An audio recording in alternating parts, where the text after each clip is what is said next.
KBS 1라디오 본격 시사 토크쇼 최영일의 시사본부. 안녕하십니까. 최영일의 시사본부 시작합니다. 어제 오프닝에서 이 젤렌스키 우크라이나 대통령이 유엔을 향해서 행동하지 않는다면 문 닫을 각오를 하라, 이렇게 강한 비판, 촉구를 했다고 전해드렸는데요. 유엔 인권이사회가 러시아를 퇴출했습니다. 안보리 상임이사국이 산하기구에서 자격정지가 된 초유의 사건인데요. 가장 큰 이유는 민간인 수백 명이 학살당한 이 부차의 학살 때문입니다. 도저히 21세기에 있어서는 안 될 야만적인 사건인데요. 자, 러시아는 영상이 조작됐다는 등 부인을 했지만 국제위성 감시망을 통해서 러시아의 거짓말이 드러나기도 했죠. 자, 이미 가해지고 있던 고강도 경제 제재와는 또 다르게 외교와 국제관계에 급변 상황이 올 수도 있는 주요 사안으로 떠오르고 있습니다. 자, 어제 경제본부 코너에서도요, 이 부차의 학살이 국가마다 입장을 정하는 전환점이 됐다, 이런 해석을 전해드렸는데, 이런 일련의 흐름이 우리에게 미칠 영향, 크게는 경제와 안보입니다. 두 가지 다 국정의 주요 축이죠. 이 권력 교체기에 새 정부를 준비하는 당선인과 인수위가 깊이 들여다볼 일입니다. 최영일의 시사본부 출발합니다.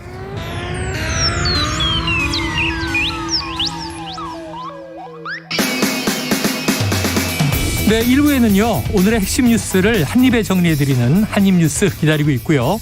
2부 30분 인터뷰를 준비했습니다. 서울시장 공천 신청을 한 정봉주 더불어민주당 정계특위 공동위원장 함께 이야기를 깊숙이 나눠보겠습니다. 이어서 여론 오락관 몇 대 몇 준비되어 있습니다. 자, 청취율 조사 기간입니다. 여러분의 점심시간을 책임지는 최영일의 시사본부를 잘 듣고 있다, 이렇게 답변해 주시면 정말 감사하겠습니다. 한 입에 쏙 들어가는 뉴스와 찰떡궁합인 디저트송 신청 기다리고 있죠. 오늘 뉴스에 어울리는 노래가 있으면 문자 샵 9730으로 자유롭게 보내주시고요. 청취율 조사 기간에 선정되신 분께는 특별히 커피 쿠폰을 2장 보내드리고 있습니다. 짧은 문자 50원, 긴 문자 100원입니다.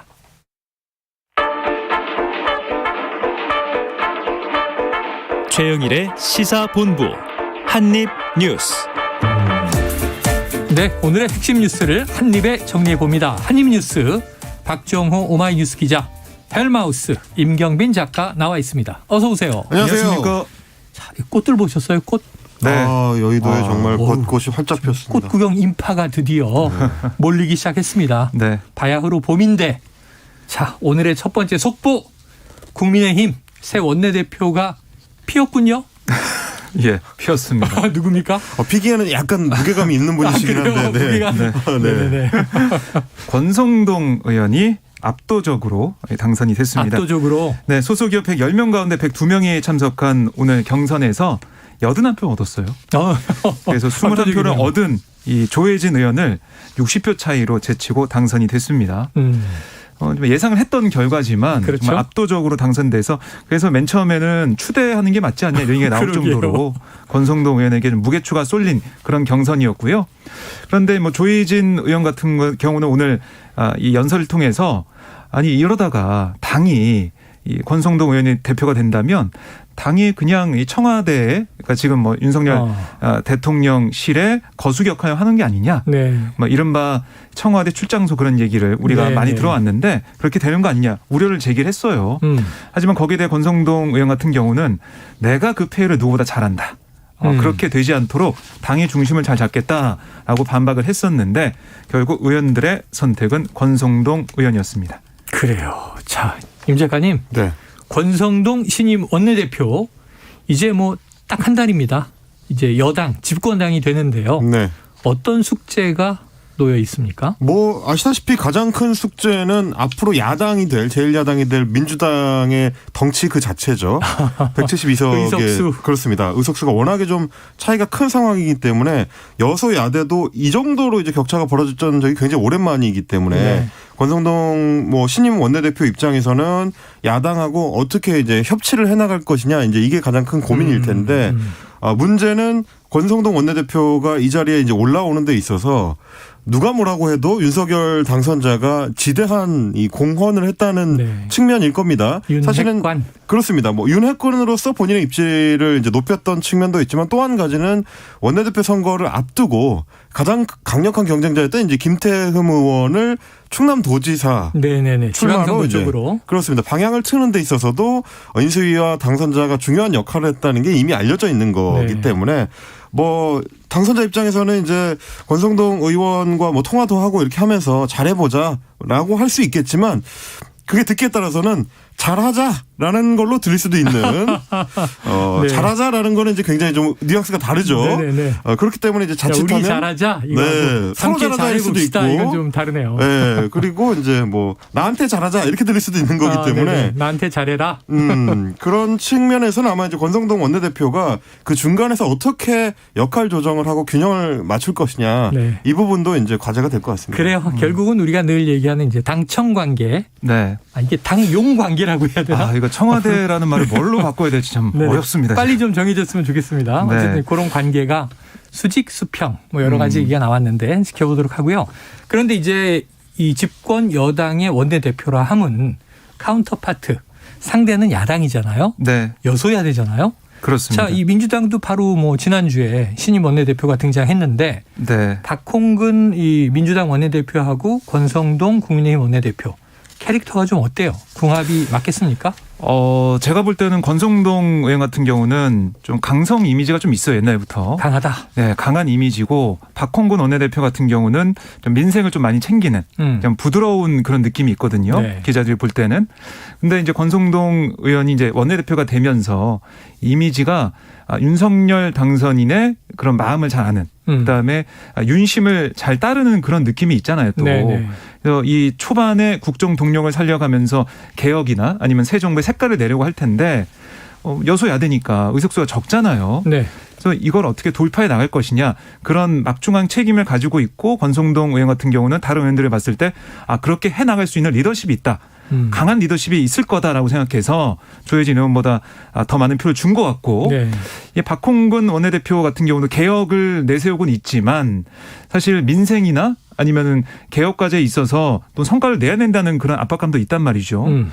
이게 어떻게 보면은 이 여당에서는 좀 창을 들고 있고 지금 야당이 되는 민주당에서는 네네. 방패를 들고 있는 그런 느낌이 드는데 궁합이 잘 맞을지는 제가 볼 때는 잘 맞기는 어렵지 않을까. 어렵다. 갈등을 좀 보여주지 않을까 그런 생각이 어렵다고 듭니다. 지금 했으니까 그럼 네. 임 작가님 네. 어렵습니까? 어렵습니다. 네.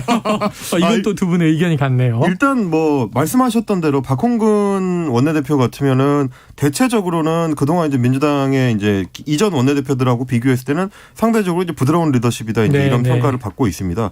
그리고 실제로 원내대표가 되고 나서의 이제 행보를 보더라도 민생 쪽으로 이 당의 어떤 초점을 옮겨가려고 하는 듯한 이제 행보를 많이 보였는데 근데 문제는 당 내에 워낙에 다수의 의원들이 뭐 검찰 개혁이라든지 언론 개혁이라든지 기존의 이제 강력한 어젠다를 이제 계속 좀 관철을 시키려고 하는 네, 뭐랄까요 원심력이라고 할까요 이게 굉장히 강하기 때문에 박홍근 원내대표가 완전히 이제 통제하지 못하고 있다라고 평가를 받는데 그러다 보니까 결국은 강대 싸움으로 가게 될 가능성이 크다.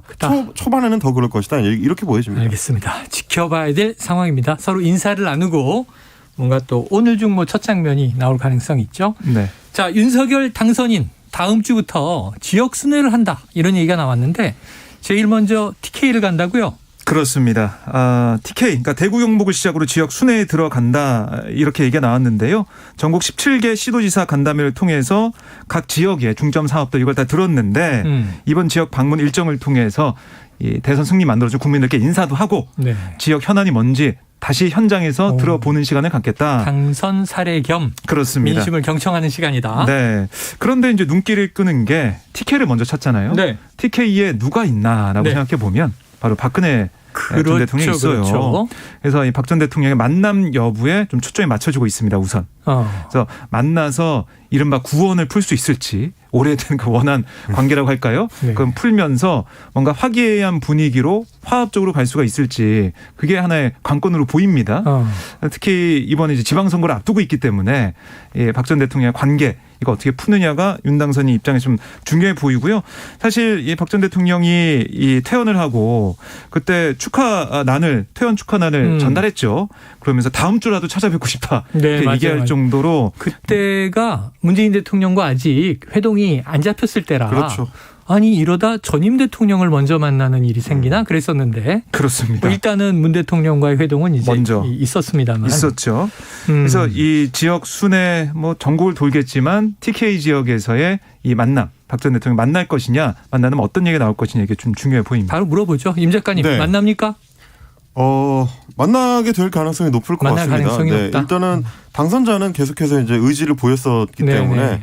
그리고 박근혜 전 대통령 같으면 사실은 지금 이제 국민의힘이 돌아가는 상황 혹은 뭐 이제 앞으로 여권이 될 쪽이 이제 돌아가는 상황이 네네. 썩 유쾌하지는 않아요. 왜요? 왜냐하면 당선자도 뭐 말씀하셨다시피 본인한테 이제 직접 구속 기소를 했었던 그 서울중앙지검장 출신의 이제 당선자고 아까 얘기했던 구원 악연. 그렇습니다. 근데 이제 당선자한테만 구원이 있는 게 아니고 신임 원내대표도 권성동 그 당시에 법사위원장으로 헌재의 탄핵 심판 때 검사 역할을 했습니다. 아, 그렇죠. 그래서 대통령 박근혜를 탄핵해 주십시오라고 이제 요청을 했던 당사자이기 때문에 탄핵 소추의 당사자였죠. 그렇습니다. 뭐 탈당파이기도 하고요. 이런 측면에서 봤을 때는 이제 박근혜 전 대통령 입장에서는 썩 유쾌한 상황은 아니지만 그럼에도 아쉬운 면이 있기 때문에 본인이 지금 약간 아쉬운 면이 있습니다. 왜냐하면 유영하 변호사가 자기네 이제 측근인 유영하 변호사가 지금 대구시장에 출마를 한 상태인데 네. 세력 자체가 이제 뭐 홍준표 의원이나 김재원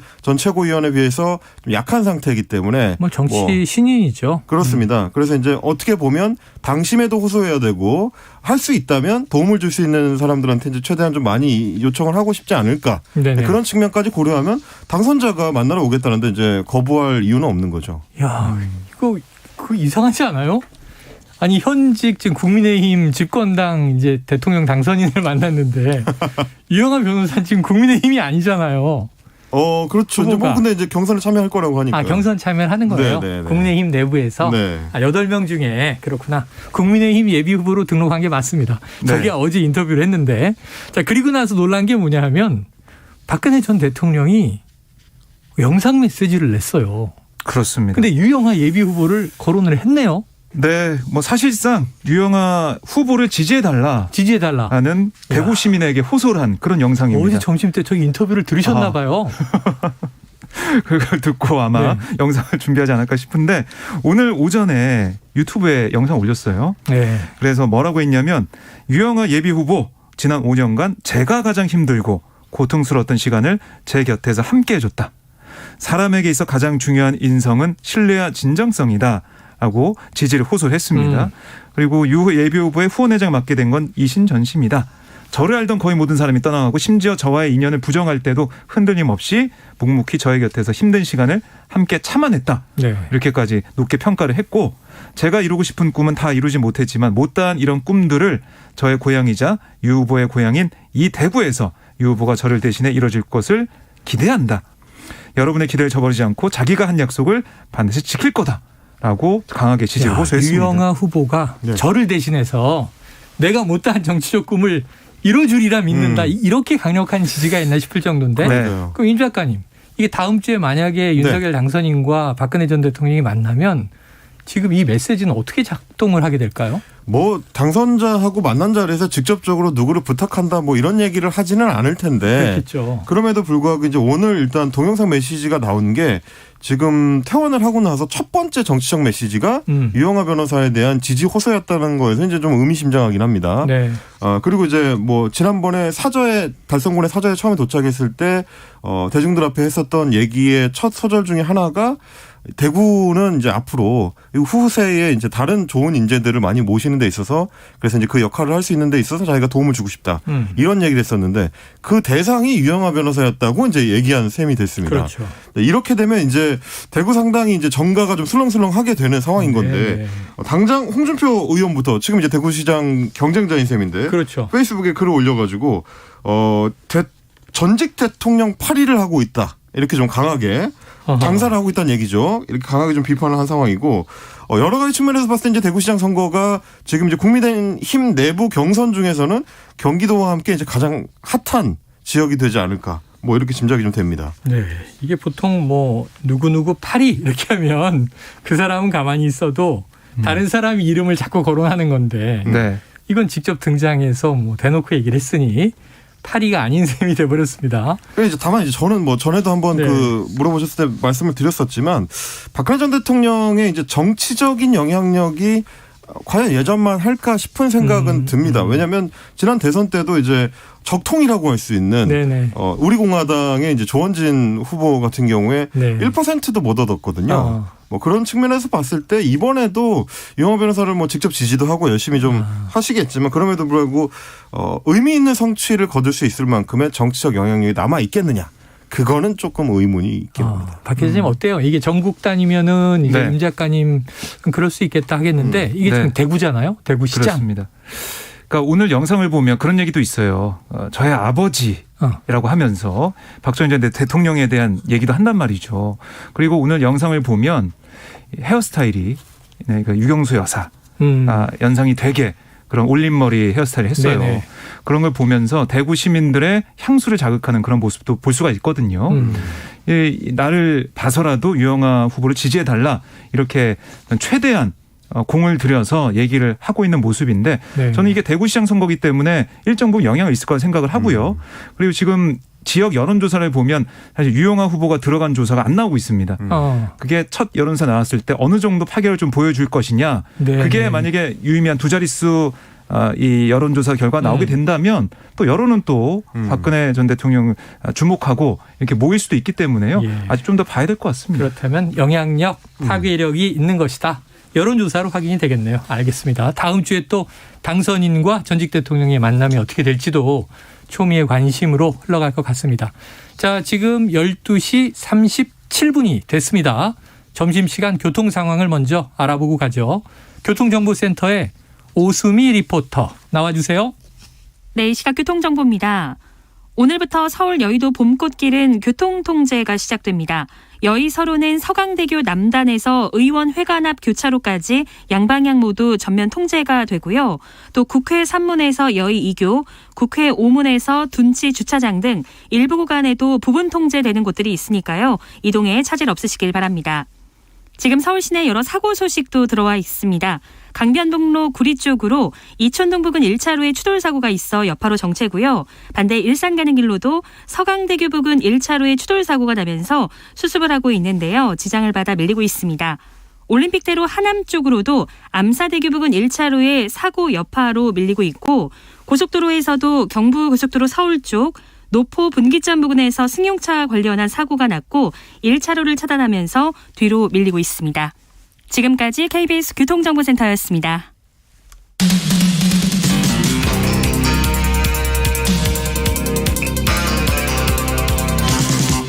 최영일의 시사본부. 네, 자 이번엔 인수위로 가볼까요? 지금 정부 조직 개편안에 대해서 어제 안철수 위원장이 내놓은 얘기가 있습니다. 현재 부처 체제로 일단 출범은 한다. 그 이후에 이제 손을 보겠다. 그런데 지금 또 하나는 이제 우리가 청와대라는 표현이 이제 바뀌겠습니다만, 자 일단 대통령실도 개편될 것으로 얘기가 나오고 있어서 지금 우리가 흔히 알고 있는 뭐 실장, 네. 수석 체제가 많이 바뀝니까? 사실은 지금 나오는 얘기는 지금 청와대 정책실 안에 보면요. 네네. 3수석이 있어요. 정책실 내에 3수석. 그렇습니다. 일자리 수석, 경제수석, 사회주석이 있는데 이거는 일단 폐지하는 쪽으로 지금 가고 있습니다. 정책실 자체를 폐지한다? 그렇습니다. 그래서 여기에 이제 민관합동위원회를 만들어서 정책실의 역할을 대신하게 하겠다. 그래서 민관이 합동하니까 공무원과 민간위원회 절반씩 들어가서 네. 여기서 뭐 여러 가지 코로나 극복이나 뭐 교육, 뭐 규제 개선 이 국가의 중요한 핵심 의제를 다루겠다. 네. 이거는 지금 먼저 내놓고 있어요. 그다음에 지금 보면은 민정수석도 지금 없앤다고 했잖아요. 네네. 그 그랬죠. 기능을 좀 일부 대신하기 위해서 준법 감시관 만드는 네. 준법 감시관 설치라는 방안도 유력하게 검토가 되고 있어요. 그리고 또 하나 눈에 띄는 부분이 제2부속실. 네네네. 여기 이제 영부인을 보좌하는 그렇죠. 제2부속실. 이것도 공약에 따라서 폐지가 되는 쪽으로 가고 있고요. 다만 대통령 배우자를 뭐 이제 보좌를 해야 되니까 제1부속실에서 좀 담당하게 될 거다. 네. 이렇게 얘기를 하고 있고 이렇게 된다면 이 대통령 비서실, 그러니까 대통령 비서실로 우리가 많이 불렀는데 그것도 이제 대통령실로 줄여서 바꿔 부르고 그리고 다른 뭐 이 정무, 홍보, 인사수석 등 수석급 일부 직책 이런 것들을 어떻게 할 거냐. 현재까지는 유지되는 걸로 예상이 되고 있는데 예. 수석 명칭을 그대로 사용할지 좀 바꿀지 이것 좀 봐야 될 것 같고 이렇게 이 청와대 그러니까 대통령 비서실 개편이 되면 이 전체 규모가 현재보다 10에서 30% 정도 줄어들 거다. 네. 그러니까 윤석열 당선인이 얘기했던 슬림한 청와대의 모습, 대통령실의 모습을 만들 수 있다 이렇게 얘기하고 있습니다. 그래요. 이게 이제 보시면 청와대를 전체적으로 뭐 기능 축소를 한다기보다는 네. 조직 개편을 통해서 좀 슬림화하는 쪽이 좀 더 가까워 보이는데요. 예. 지금의 청와대를 모델로 했을 때 대통령 비서실장이 이제 총괄 컨트롤 타워 역할을 하고 한 축에는 이제 안보실장이 이제 외교안보 관련된 그렇죠.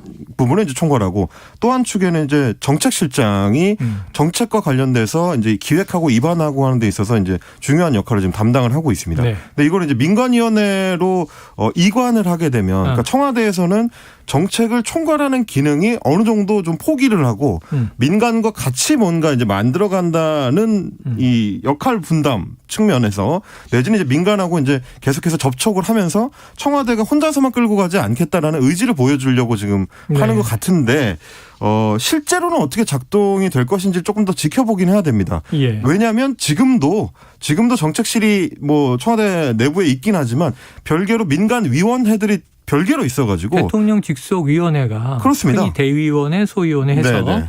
대통령 관심 사안들을 다루죠. 그렇습니다. 그래서 이제 그 사안들을 어차피 실제로는 같이 다뤄오긴 했었기 때문에 조직을 줄이는 문제하고 실제 작동이 어떻게 되느냐 하는 거는 조금 더 지켜봐야 될 문제고 사실은 네. 이런 얘기들은 뭐 MB 정부 때도 그렇고 박근혜 정부 때도 조직 축소에 대한 얘기는 항상 있었고 실제로 줄였다가 결국 중반 이후에는 이제 다시 복원이 되거나 이런 일들이 있었기 때문에 새 정부에서는 과연 어떻게 이제 움직여 나갈지 네. 이거는 조금 더 이제 지켜볼 필요는 있을 것 같습니다. 지켜봐야죠. 지켜봐야 되고 이제 실의 경우에는 이게 직원이잖아요. 이게 수석 비서관이든. 네. 그래서 아침에 출근하고 저녁에 퇴근할 때까지 대통령이 부르면 달려가고 회의하고 보고하고 이런 상황이고 위원회의 문제는 뭐냐면 이제 민관합동위원회에서 민이라고 하면 자기 직업이 있는 전문가들이잖아요. 그렇죠. 교수 집단이 될 가능성이 크죠. 이게 상시 출퇴근을 못 하죠. 그러니까 이제 많아야 일주일에 한 번 그렇죠. 회의를 정도 하는 건데 이게 이제 보통 과거의 실체제 정도의 효율을 낼 수 있을까? 이런 건 한번 좀 운영 상황들을 지켜봐야 될 것 같습니다. 자, 국방부 오늘부터 이사 시작했습니까? 네, 본격적으로 시작이 됐습니다. 네, 드디어 집무실이 이제 준비되고 있네요. 네, 오늘 아침부터 보면요, 이게 이제 5층 이상 사무실들의 이사가 시작됐다라고 보시면 되겠어요. 네. 그러니까 이 국방부 청사가 10층까지 있는데 1층부터 4층까지는 지휘부가 있기 때문에 뭐 국방부 장관 청사 그 집무실이라든가 이런 게 있기 때문에 이거는 한미연합훈련이 끝나고 그러니까 4월 28일 이후에 아마 이사를 시작하는 상황이 네, 됐고요. 네. 그 외에 층은 오늘부터 짐을 지금 옮기고 있습니다. 좀 보면은 5층에서 10층 입주 부서들의 뭐 전자제품이나 책상, 그러니까 우리가 정말 이사하는 것처럼 네네네. 그런 게 지금 내려오고 오르락내리락 하면서 옆에 건물로 옮기고 있거든요. 옮기는 것도 있고 또 옆에 건물이 아니라 뭐 영내 국방부 근무지원단 건물이나 이런 곳으로 이사도 가고 있고 그리고 기타 부서들은 육군회관이나 국방 컨벤션 센터 등에 분산 배치가 되거든요. 네네네. 그러니까 말 그대로 뿔뿔이 흩어지고 있다라고 보시면 되겠고 국방부 시설본부와 근무지원단 일부와 뭐 기타 직할부대 현재 별관에 있는 일부 지원 부서들은 또 이 나비효과처럼 하나씩 밀려나는 것처럼 지금 후암동의 옛 방위사업청 건물로 이전하게 됩니다. 그리고 또 눈에 띄는 게 여기에 보안 문서나 이런 중요 문서들이 있잖아요. 기밀 문서들이 있겠죠. 그냥 버릴 수가 없는 게 많습니다. 네네. 그래서 어제부터 보면 문서를 파쇄하는 기계가 막 들어와가지고 기계가 돌아가고 있고 거기서 파쇄를 막 하고 있고 네. 이 장면을 좀 보면서 저는 뭐 정말로 이렇게 이사를 가는구나. 긴급하게 이런 여러 가지 생각이 들더라고요. 네. 네. 사실 한 2주쯤 전에 이제 인수위에서 각 부처들로 이제 공문을 보낸 게 한번 화제가 된 적이 있는데 네. 문서 파쇄하지 말라고. 그런 공문을 보낸 적이 있었습니다. 그러네요. 관련 문서 파쇄나 뭐 폐기나 뭐 하드웨어 교체나 이런 거 하지 말라는 얘기가 있었는데 국방부만 지금 예외가 된 본의 아니게 네네. 예외가 된 셈이 됐습니다. 하나 좀 말씀드리고 싶은 게 그런 겁니다. 지금 굉장히 당선자가 강력한 의지로 5월 10일에 취임하자마자 용산 네. 집무실에서 집무를 시작하겠다라고 좀 밝히고 있는 그렇죠. 상황이기 때문에 어제도 지금 인수위에서는 당선인만이라도 우선 이 준비가 되는 사무실에서 5월 10일부터 직무를 시작한다. 이걸 다시 한번 이제 확인했습니다. 예. 근데 문제는 이제 국방부가 이사를 완전히 마무리 짓는 게 다음 달 14일, 5월 14일로 지금 예정이 돼 있거든요. 나흘의 차이가 있네요. 그렇습니다. 일주일 단위로 이제 조금씩 층별로 순차적으로 이제 빠지게 되는데 그래서 지금 국방부에서 내놓는 대안은 5월 10일 이전에는 일단 짐을 다 끄집어내서 뺀다. 그러고 나면 이제 빈 공간에 대해서 이제 리모델링이나 이제 사무실 준비는 하고. 대통령실에서 하고 빠진 짐은 어디 좀 놔뒀다가 차근차근 실제로 옮겨갈 국방부 공간으로 또 이제 옮겨간다는 일단 이런 식. 비워줘야 되니까요. 그렇습니다. 근데 이제 이런 걸 지켜보고 있자 하면 조금이라도 그냥 청와대에서 근무를 하다가 네네. 나중에 옮겨가도 좋지 않을까. 이게 왜 그러냐면 어제 인수위에서도 밝힌 대로 처음에는 대통령 그 당선자, 그러니까 이제 신임 대통령만 사실상 업무를 시작하고 나머지 이제 비서실 조직들은 다 옮기지 못하기 때문에 6월쯤 돼야 이제 마무리가 될 거라는 얘기도 했었거든요. 그렇게 되면 이제 대통령실의 조직 자체가 좀 이원화돼 가지고 초기에 운영이 돼야 된다는 셈이라서 지금처럼 이제 외교안보 상황이 첨예한 상황에서 너무 좀 비효율적일 수도 있다라는 지적이 나오기 때문입니다. 자, 임 작가님 미련을 버리세요. 네, 알겠습니다. 안 한다잖아요. 하겠다고 하니까 네. 어떻게 하겠습니까? 네. 5월 10일 날 서로 대통령 혼자 이렇게 임시 집무실을 만들어 놓고 집무를 이제 취임식 이후에 집무를 시작하더라도 아마 청와대에선 안 하고 용산에서 시작할 것 같습니다. 다음 이제 얼만큼 준비됐느냐 하는 것들은 이제 시간의 문제가 되겠죠. 자, 지켜보도록 하고요. 지금 이제 민주당 가보죠. 자, 지방선거 후보 공모가 마감됐습니까? 네, 그렇습니다. 그러니까 이게 이제 광역자치단체장만 어제 이제 마감이 됐어요. 우선 광역만. 네, 그래서 뭐 총 17개 시도지사 후보자를 보면 37명이 지원을 했고. 적어도 복수 이상은 되네요. 네. 근데 뭐 지원 안 하는 곳도 있습니다. 빈 곳도 있어요? 강원도랑 경북은 한 명도 후보 등록을 안 했어요. 그래요? 여기는 뭐 아마 전략공천이나 이런 걸 통해서 할 것 같고 제일 뜨거운 곳이 바로 서울입니다. 그렇죠. 6명의 후보가 등록을 했어요. 6명? 네. 누구예요? 송영길 전 대표, 박주민 의원, 정봉주, 김진애 전 의원, 네네네. 그리고 김주영 변호사와 김송일 전 전남 행정부지사 이렇게 6명이 등록을 했습니다. 그래서 제일 뜨겁고 경기지사 같은 경우는 안민석 의원과 염태영 전 수원시장, 조정식 의원이 공천을 신청을 했습니다. 김동연 대표는 아직은 안 했네요. 네, 지금 합당 절차 때문에. 네, 절차 진행 중이기 때문에 뭐 할 것 같고요. 그다음에 부산, 대구, 전남, 인천, 충북 지역엔 단독 공천이 이루어졌고 부산에는 변성환 전 권한대행이, 대구에는 서재헌 전 대구 동구갑 지역위원장이 후보로 등록을 했고 네. 전남엔 김영록 현 지사, 인천엔 박남춘 현 인천시장이 재선 도전에 나서게 됐습니다. 네. 또 충북은 노영민 전 대통령 비서실장이 공천 신청했어요. 광주도 이용섭 현 시장을 비롯해서 강기정 전 대통령 비서실 정무수석, 또 김혜경 현 남부대학교 초빙 교수와 정준호 변호사가 후보로 등록해서 4명이 좀 올라가 있고, 네. 뭐 대전, 뭐 울산, 세종 이런 곳에서는 현 시장들 포함해서 후보들이 좀 등록을 했습니다. 전북도지사 후보에도 5명이나 공천 신청했는데 네. 송하진 현 지사를 비롯해서 김관영 전 의원, 김윤덕 의원, 안호영 의원, 유성엽 전 의원이 후보자로 등록을 했습니다. 자, 지금 이제 서울시장 자리를 놓고 송영길 전 대표가 나오는 것에 대해서 더 좀 큰 인물들이 오는 길을 미리 차단해버린 거 아니냐? 이런 이 내부 같은 86그룹 비판들이 많이 쏟아져 나왔는데 지금 6명 면면을 보니까 글쎄요. 급수가 저희가 이미 김진애 전 의원은 인터뷰를 했고요. 네. 예비 후보 첫 번째 신청했다.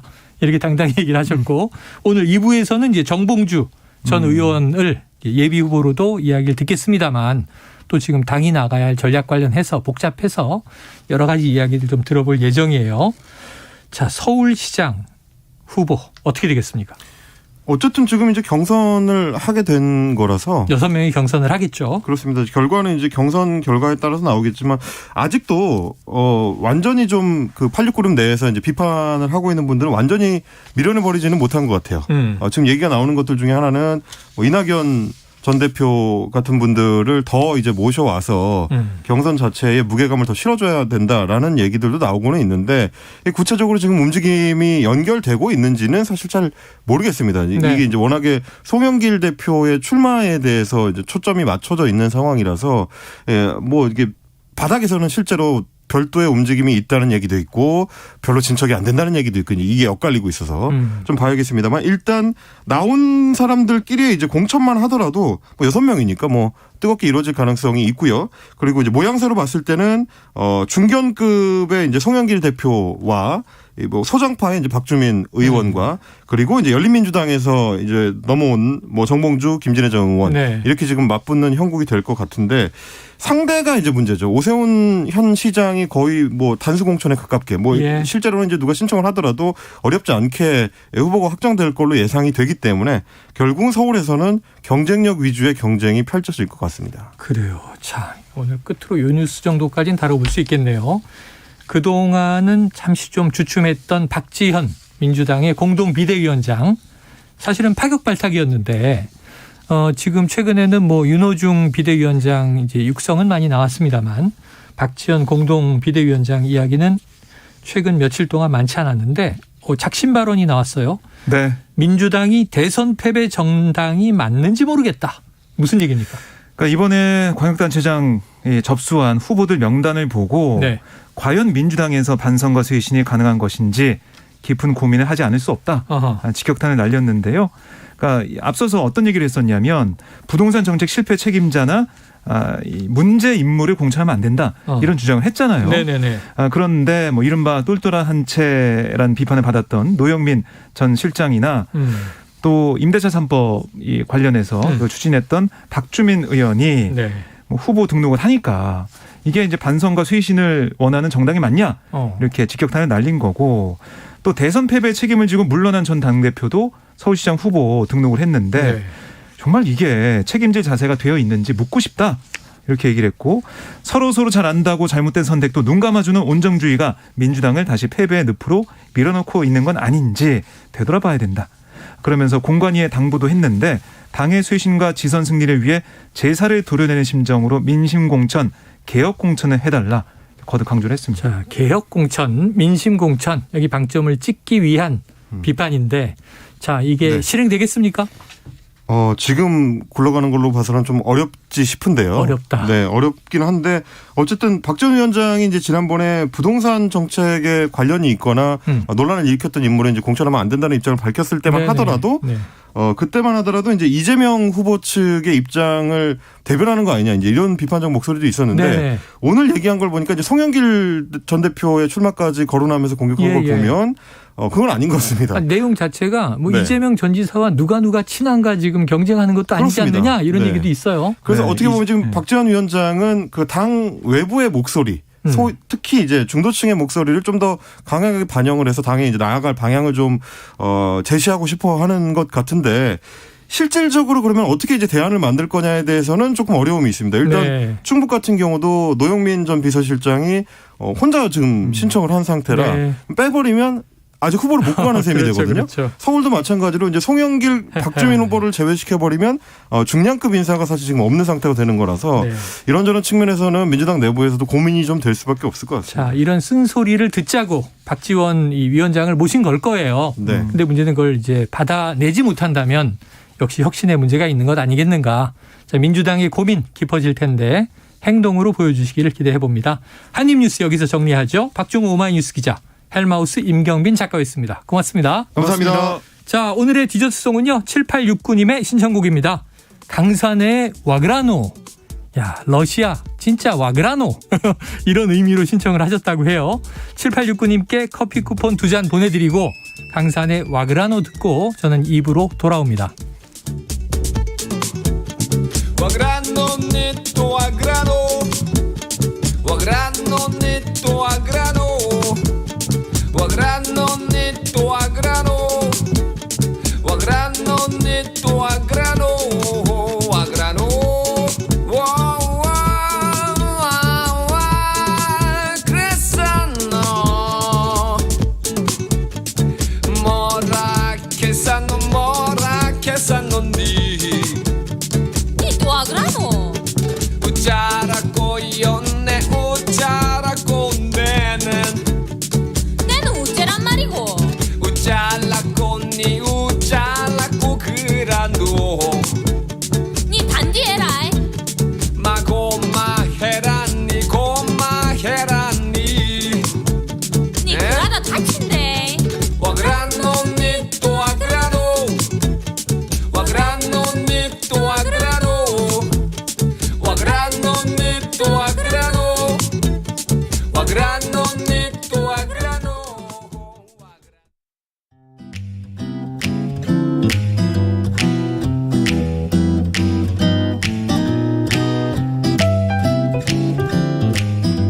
안녕하세요. 바른말 고운말입니다. KBS 1텔레비전에서 방송되고 있는 우리말 겨루기에서 나왔던 문제를 짚어보겠습니다. 오늘은 우리말 달인 도전 1단계로 2개 중에서 맞는 표현을 고르는 문제입니다. 먼저 이마에 난 뾰두라지와 이마에 난 뾰두락지 중에서 맞는 것은 어느 것일까요? 뾰족하게 부어오른 작은 부스럼을 뜻하는 것은 뾰두라지가 맞고요. 이것을 뾰루지라고도 합니다. 다음으로 거적대기를 덮다라고 할 때 거적대기란 단어 세 번째 음절 때의 모음이 아인 때와 어인 때 중에서 어느 것이 맞을까요? 정답은 아이를 쓰는 때가 맞습니다. 거적대기는 거적의 조각 또는 낱개의 거적을 낮잡아 이르는 말이고요. 거적이란 것은 두툼하게 엮거나 새끼로 날을 해 지푸로 쳐서 자리처럼 만든 물건을 말합니다. 허드레로 자리처럼 쓰기도 하고요. 한데 쌓은 물건을 덮기도 합니다. 그리고 뒤에 붙은 떼기는 일부 명사 뒤에 붙어서 그것을 낮잡는 뜻을 더해주는 전미사입니다. 마지막으로 말투가 별중나다와 말투가 별중나다 중에서 맞는 것은 별중나다입니다. 별중나다는 말이나 하는 짓이 아주 별스럽다는 뜻의 고유어 형용사입니다. 바른말 고운말 아나운서 변희영이었습니다.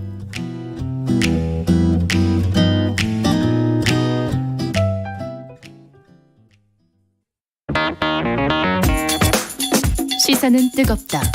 조직적으로 움직였다는 의심이 드는 사건입니다. 아니 정치 권력이 더 두 번째는 세죠. 뭐냐면 정말 진짜 그건 제가 김용남 의원 때론 차갑게 식혀야 할 때도 있다. 그러니까 너는 죄가 있어. 이렇게 판단하는 건 잠시만요. 이제 그만 문제라고. 잠깐 끊고 가겠습니다.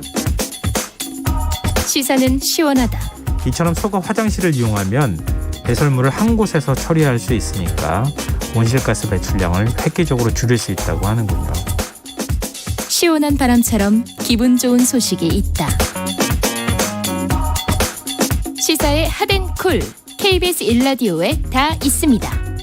평일 저녁 7시 20분 정준희 교수의 KBS 열린 토론, 평일 밤 10시 5분 김성환의 시사야. 많은 청취 바랍니다.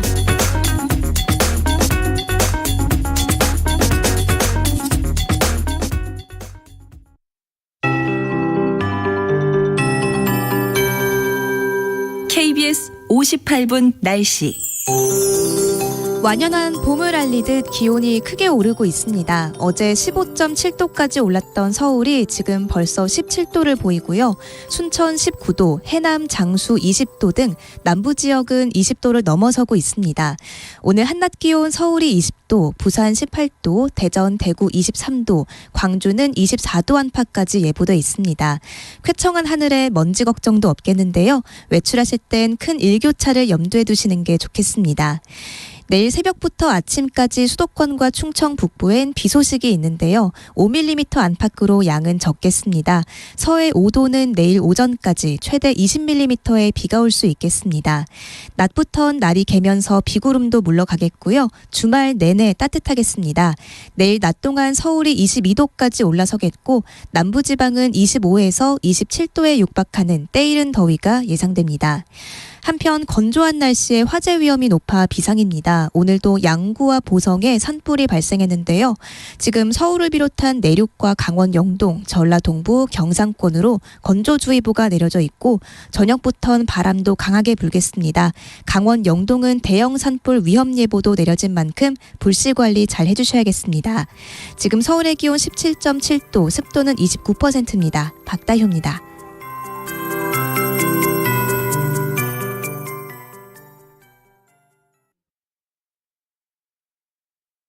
정성을 다하는 국민의 방송 KBS가 한시를 알려드립니다. AM 711kHz, FM 97.3MHz, KBS 1라디오입니다. HLKA.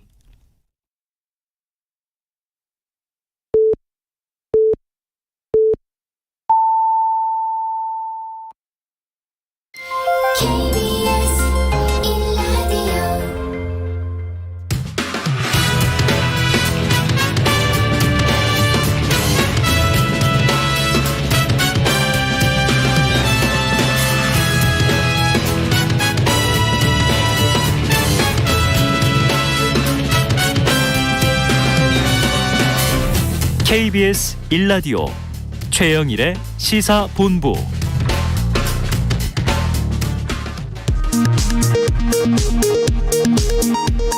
이 시각 라디오 정보센터 뉴스입니다. 문재인 대통령은 제주 마라도 인근 해상에서 조난 선박 구조를 위해 출동했다가 헬기가 추락해 순직한 2명의 해경에 대해 깊은 애도를 표했습니다. 정부가 어린이집 영유아, 사회복지시설 이용 노인 등 감염 취약계층에게 신속 항원검사 키트 4,158만 개를 무상으로 지원했다고 밝혔습니다. 더불어민주당은 조국 전 법무부 장관의 딸 조민 씨가 부산대 고려대 입학 취소 처분을 받은 것에 비교해 윤석열 대통령 당선인의 배우자 김건희 여사의 주가 조작, 논문 표절, 학력 격려 위조 의혹은 수사기관의 직무유기로 단 한 발짝도 못 나가고 있다고 비판했습니다. 국민의힘 새 원내대표에 윤석열 대통령 당선인의 최측근인 사선 권성동 의원이 선출됐습니다. 이른바 윤핵관으로 꼽혀온 권 의원은 3선에 조혜진 의원을 누르고 윤석열 정부 첫해 집권 여당의 원내 사령탑이 됐습니다. 지금까지 라디오 정보센터 뉴스 정한나였습니다.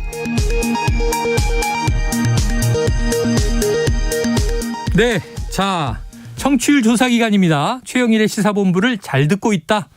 이렇게 답해 주시면 저희에게 큰 힘이 됩니다. 이 기간 동안 저희 시사본부가 특별히 치킨본부를 개설하고 있죠. 방송 의견 문자로 보내주신 분 중에서 추첨을 통해서 아주 맛있는 치킨을 보내드리도록 하겠습니다. 짧은 문자 50원, 긴 문자 100원이 드는 샵 9730으로 의견 많이 보내주세요.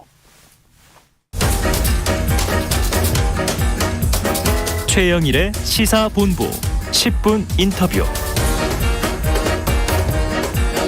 네, 보통은 10분 인터뷰인데요. 오늘은 30분 인터뷰로 길게 준비를 했는데 제가 밥값 좀 하고 가겠습니다. 예. 소개 안 드렸지만 목소리로 벌써 다 아실 거예요. 자, 6일 지방선거 앞두고요. 어제 민주당 광역단체장 공천 신청이 마무리됐는데 서울시장 자리를 두고 무려 6명이 입후보했다는 소식을 일부에 전해드렸습니다. 바로 그중에 한 분입니다. 저희가 김진애 전 의원 예비후보는 인터뷰를 했고요. 예. 그런데 이제 예비후보뿐만 아니라 지금 지방선거를 대하는 민주당 내부 분위기가 워낙 하수상해서 전반적인 이야기를 한번 들어보도록 하겠습니다. 봉도사님 안녕하세요. 안녕하세요. 봉족장입니다. 봉족장 되신 거예요? 예. 이제는 저 도사에서 족장으로. 예. 네, 봉주루 이렇게 인사를 해야 될 것 같은 분위기인데요. 바로 정봉주 전 의원 그리고 이 민주당 서울시장 예비후보입니다. 자, 그래서 들어오기 전에 이미 간봉주, 간족장 이렇게 불러달라는 얘기를 하셨는데 무슨 뜻이에요? 안철수 씨에 대해서 하도 간을 본다 그래서 간철수라고 부정적 닉네임이 있잖아요. 한때. 예, 지금도 있습니다. 아, 지금도 있어요? 예, 그러면 이번 대선 때도 끝까지 간을 봤잖아요. 아, 그렇습니까? 그래서 제가 이제 그 타이틀을 이어받아서. 이어받아서. 예, 청출어람. 네. 제가 타이틀 하나 더 붙였어요. 네. 염전의 아들. 네. 간봉주. 야, 염전의 아들은 저희 아버지가 염전 사업을 하셨습니다. 아, 실제로. 예, 실제로. 네. 저기 그 제부도 앞바다에서 염전 사업을 했고 염전의 아들 간봉주. 네. 염전이니까 제가 소금 간을 얼마나 잘 보겠습니까? 간고등어 등등. 예, 네. 간봉주. 그래서 저는 간봉주 하니까 사람들이 그 좋아하고 재밌어 하는데 항상 당당하게 늘 앞장서다 깨지고 피해보고 이러니까 이번에는 좀 간도 좀 봐라. 그런 당원들의 뜻을 받들어서 간봉주. 그래서 어제 예비후보 등록을 했지만 기한이 어제까지예요. 그렇죠. 그리고 저는 그제 알았어요. 근데 서류 준비할 게 보좌관들이 7, 8명이 달겨붙었고 3일 동안 회의될 걸 저 혼자 하루 내내 했어요. 그저께부터. 그 어제 간신히 등록을 했습니다. 어제 마감인데 그제 알고. 예. 근데 3일 전에 공지했는데 언론에도 안 나오고 또 제가 뭐 주위에 보좌관도 없으니까 알려주는 사람도 없고 계속 방송을 하는데 누가 방송에서 얘기를 해요. 아니 지금 벌써 웃긴데요. 벌써 웃긴데. 근데 간족장은 왜 붙이셨어요? 2030 세대가 본인들이 집이 없다 그래서 이번에 민주당 문재인 정부의 부동산 정책에 항의하면서 스스로를 노마드라고 부릅니다. 아, 그렇죠. 유목민들. 예, 유목민들. 네. 2030 얼마나 슬픈 얘기예요. 그런데 이번엔 민주당이 정권을 뺏겼습니다. 정권을 뺏긴 건 집을 뺏긴 거거든요. 땅 따먹기 싸움 아닙니까? 그렇죠. 그래서 민주당 100만 당원은 이제 유목민이다. 유목민이 됐는데 어느 누구도 족장이 되겠다는 얘기를 하지 않아요. 그러니까 제가 이 100만 당원의 노마드에 족장이 되겠다. 그러니까 이번에 서울시장 선거는 혹 제가 출마하면 네. 노마드 유목민 선거를 하겠다. 유목민 선거를 한다. 예, 그건 이제 좀 이따 말씀드립니다. 네. 야, 그러면 이제 일단 자. 그래서 앞으로 저는 간복장 혹은 봉족장 이렇게 불러주시면 됩니다. 봉족장 혹은 이제 간복장. 예. 간복장. 네. 자, 일단 그 어려운 과정을 얘기를 쭉 예. 해주셨는데 공천 신청을 마감 전에 마무리하셨습니다. 그럼 서울시장으로 나서게 된 출마의 변, 봉족장 출마의 변을 들어보겠습니다. 뭐 출마의 변 아직 출마 안 했다니까요. 슬그머니 그 유도신문을 하시는데 네네네. 예, 어제 이제 예비 후보 등록을 했고요. 예비 후보 등록을 했고. 예비 후보 등록을 했다가 이제 다 출마하는 건 아니고. 네.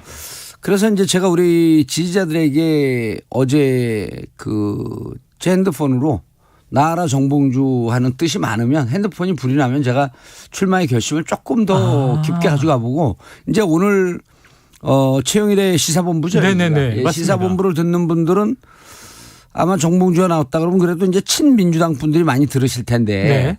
태극기 부대가 이걸 듣고 있지 않은 거 아니에요. 정봉주가 나왔는데. 관심이 있으실 수도 있죠. 그럼요. 그러니까 민주당 게시판 가서 딱 10자의 독립운동 문구를 쓰고 오면 됩니다. 10자? 네. 예, 10자. 네. 서울시장 나와라 정봉주.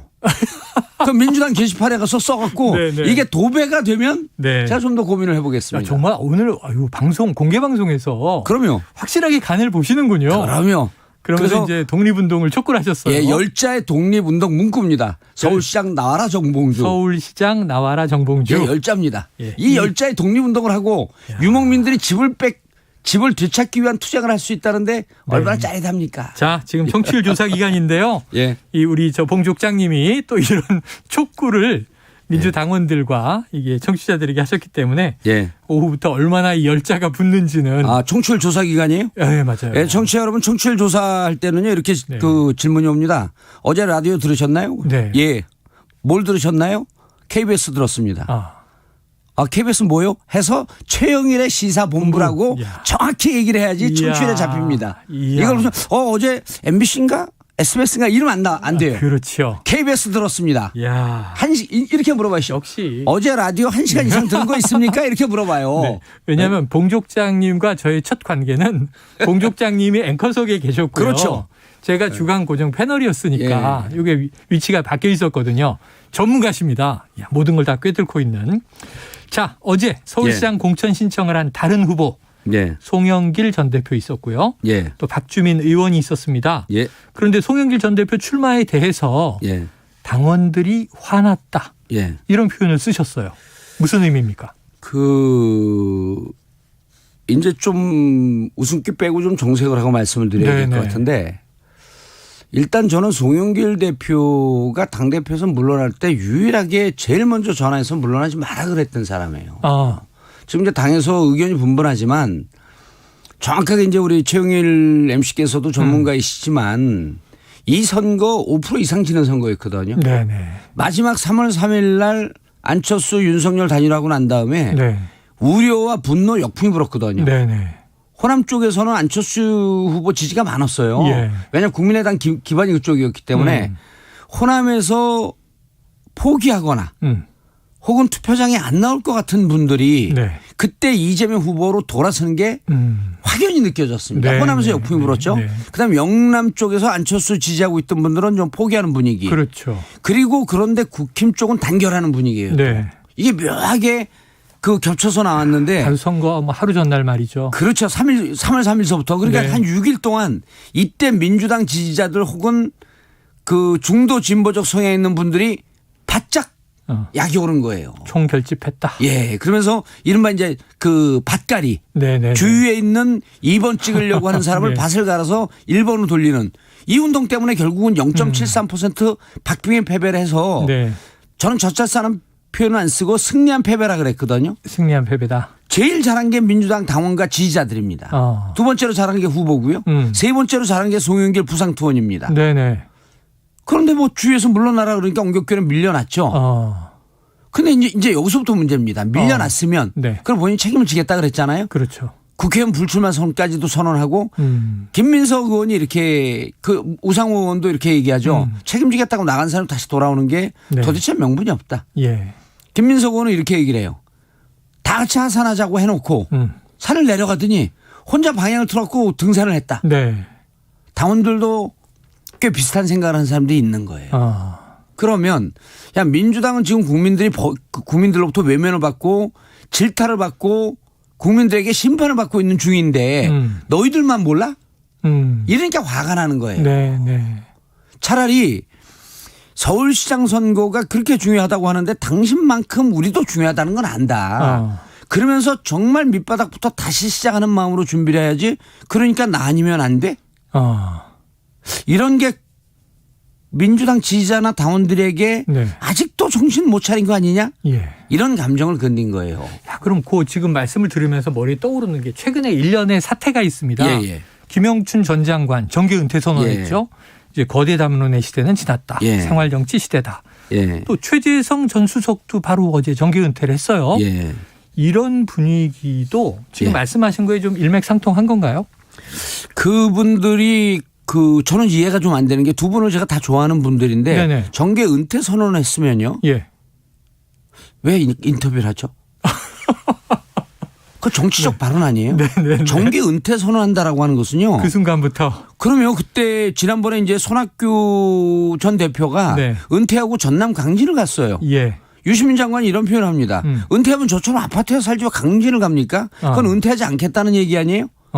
이분들도 은퇴를 했으면 정치권에서 얘기를 오게 되면 저는 이미 떠난 사람이기 때문에 네네. 저에게 묻지 않았으면 좋겠다 하는 게 맞지 않아요? 예. 그러니까 이분들도 혹시 이런 생각까지 들어요. 저는 윤석열 정부가 들어서 검찰공화국 된다고 하니 혹시 뭐 무서워서 살짝 내빼면서 그냥 말을 한마디 한 것은 아닐까? 네. 아니 뭐 이분들이 그렇다는 게 아니라 네네네. 그러한 의혹까지 들 정도로 왜 정치적 발언을 했는가라고 하는 거에 대해서 저는 의아해요. 개인적인 그리고 소견으로. 예, 그리고 내가 사랑했던 민주당이지만 네. 난 떠났기에 남아있는 분들이 최선을 다하리라고 믿는다. 네, 그런 정도. 요 정도 하면 되죠. 예. 저는 그런 발언을 할 자신이 없기 때문에 은퇴를 안 합니다. 14년 동안을 들판을 헤매고 있었지만 성찰은 했지만 은퇴를 안 해요. 제가 보기에는 평생 은퇴는 없으실 것 같아요.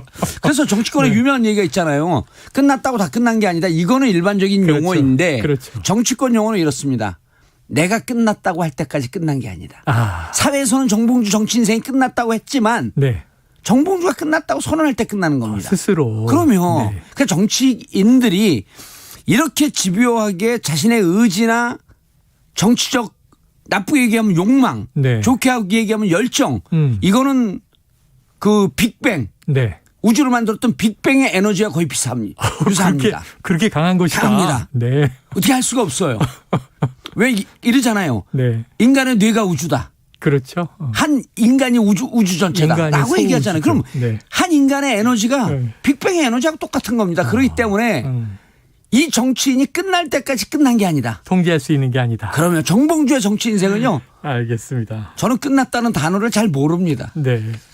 야, 지금 청취자 여러분께서는요. 지금 소우주 하나의 우주 봉족장님과 함께 시간을 보내고 계십니다.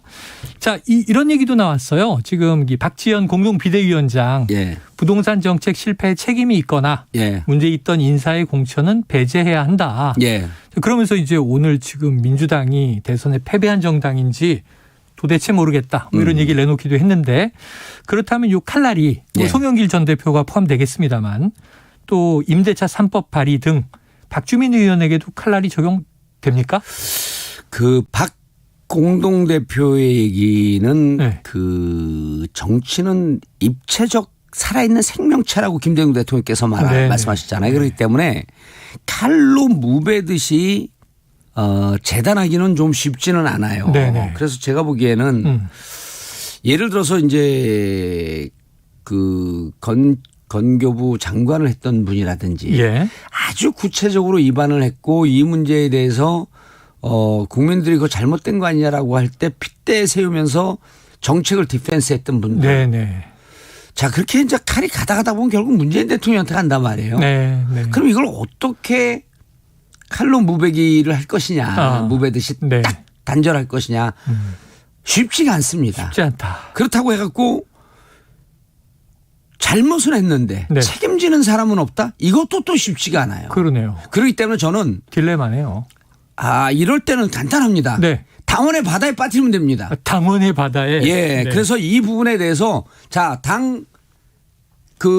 비대위의 뜻은 이렇다. 그러니까 당원분들께서 지금 이러저러한 분들이 책임이 있을 것 같은 분들은 이번 경선 과정에서 여러분들 힘으로 배제시켜줘라. 이러면 제일 혁명적이고 당원들이 걸러내는 획기적이고 살아있는 정당이 되는 거거든요. 그런데 이걸 경선 과정에서 제가 2020년에 강서에 금태섭 의원을 딱 겨냥해갖고 그때 민주당이었거든요. 2020년 4월 총선 말이죠. 예, 그래서 딱 제가 찍었어요. 빨간 점퍼 민주당이라고. 민주당인데 파란 점퍼를 입지 않고 빨간 점퍼를 입은 사람 같다. 아니나 다를까 올해 2022년 드디어 금태섭 의원은 빨간 잠퍼를 입었어요. 제가 2년을 내다본 겁니다. 그런데 그럼에도 불구하고 제가 훅 흘렀습니다. 그럼에도 불구하고 제가 가짜 밑으로 1심에서 무죄가 됐고 당규상에 1심 무죄가 되면 공천을 받을 수 있는 경선할 수 있는데 정무적인 이유라고 배제됐어요.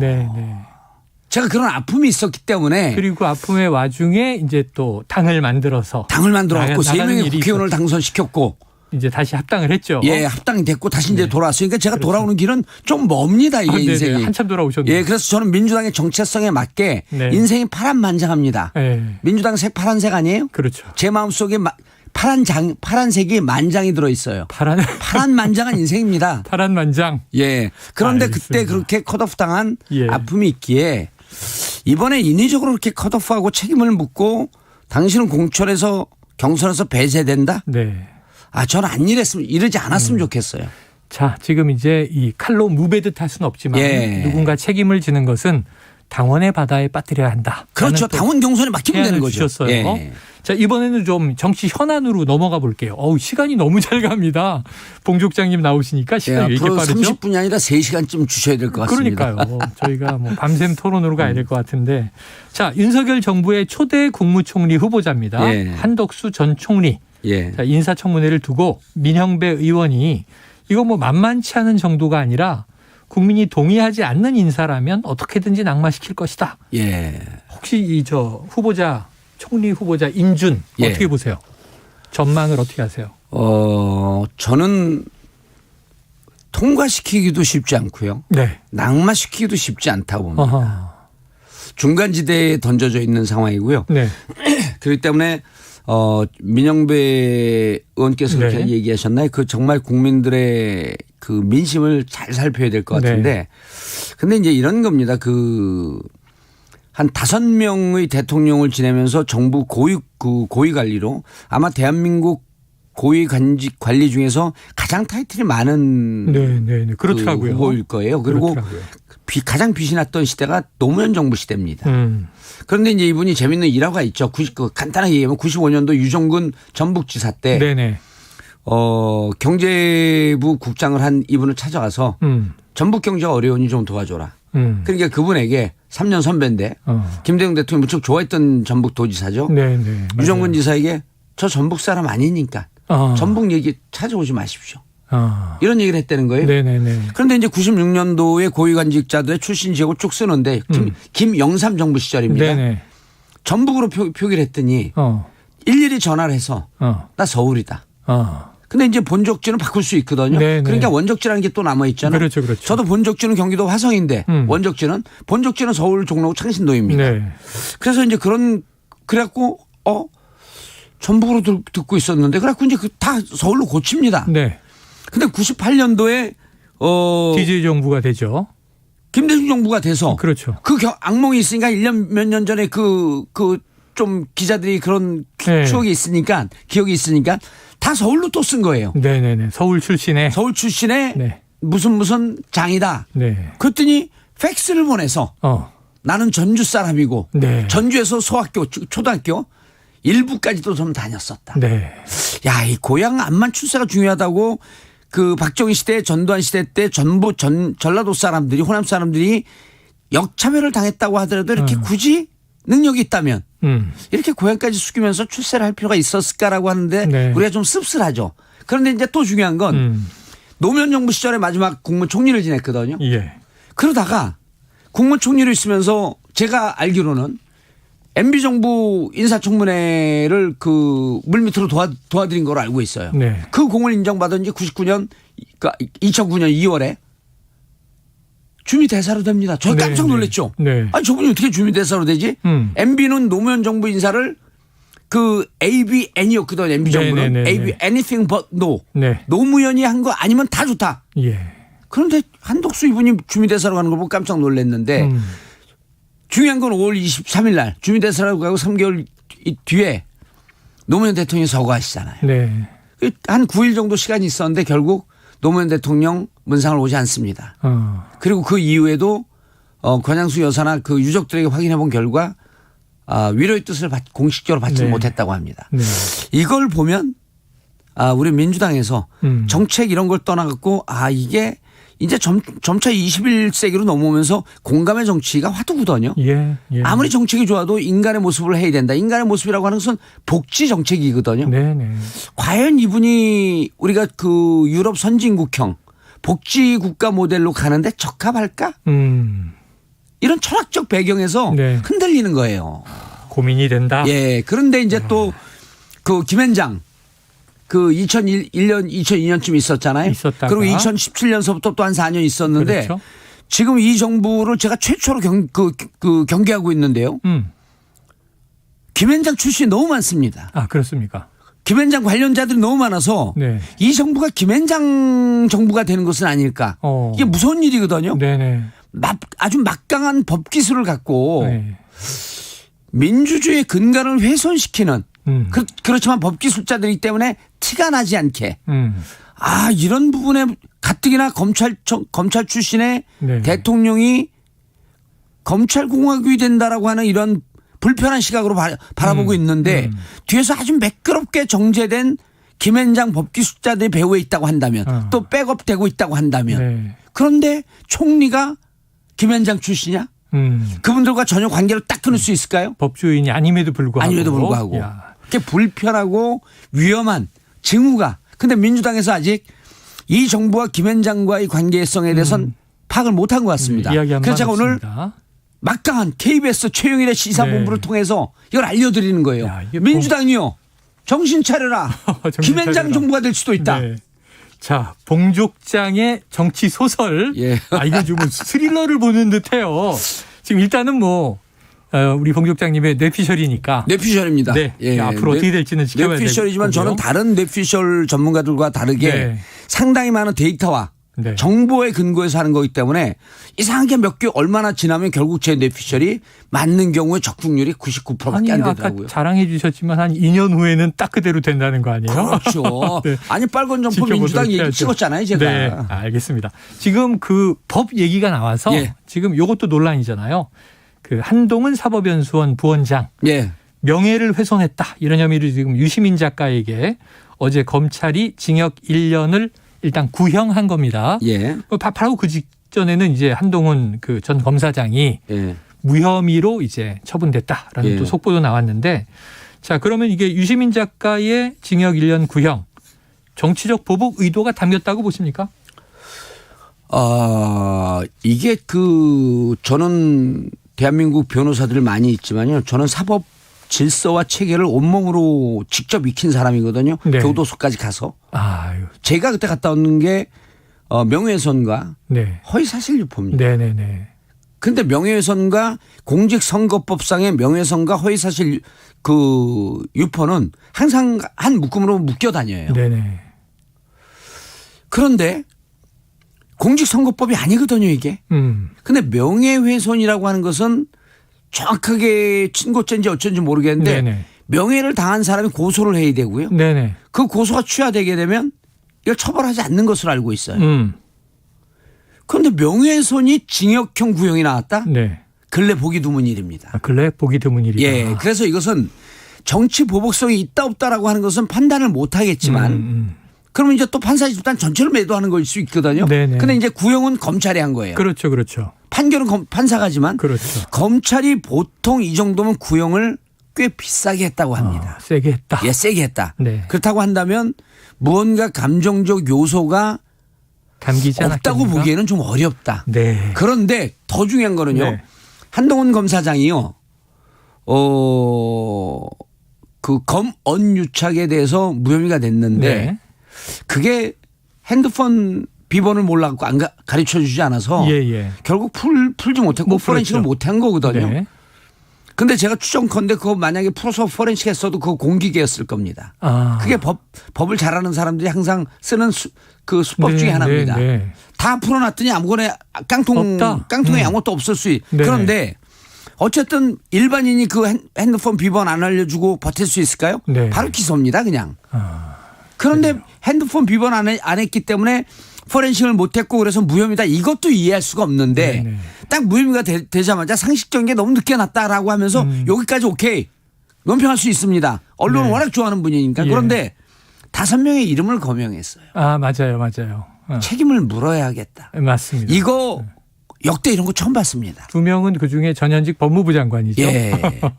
아니 현직 법무부 장관이 있죠. 맞아요. 현직 법무부 장관 포함해서. 네. 그리고 구체적으로 정치인 유시민 들어가 있죠. 네. 최강욱 의원도 찍었어요. 맞습니다.